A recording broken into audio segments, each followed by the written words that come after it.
Hello and welcome to today's video, continuing with the same series of the room slash desk organization series and DIY recycle updo. So we are going to do a DIY tray, a very simple one. It looks like it is kind of difficult to do, or it can be very easy, but it is actually very simple. So without further ado, let's get started with it. So to make this DIY tray, you will need a thick carton piece and a decorative paper or wrapping paper, some glue, a Bristol and some scissors.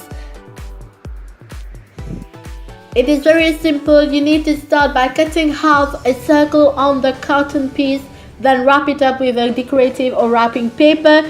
Then from a Bristol, cut a band of it to create the arc of the circle and wrap it as well. Repeat the same for the straight part of the back of the tray and wrap it, and glue all of them in place as in the video, and you are done. Actually, you simply need to position it in a certain way overnight so that it doesn't move and to be quite sturdy enough. So yeah, I took about like 10 minutes to do this, and it turned out so beautiful. It fits a lot of pink into it, but you can eventually personalize it the way you want. And yeah,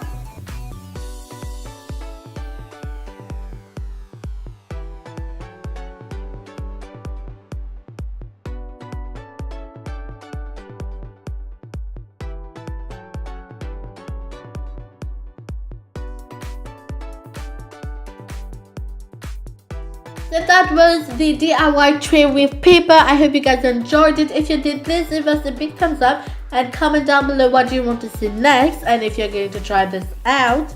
And do not forget to click on the subscribe button and the little notification bell to be notified every time our videos come up. So yeah, that's all we got for you guys today, and I shall see you soon with another video. Till next, take care.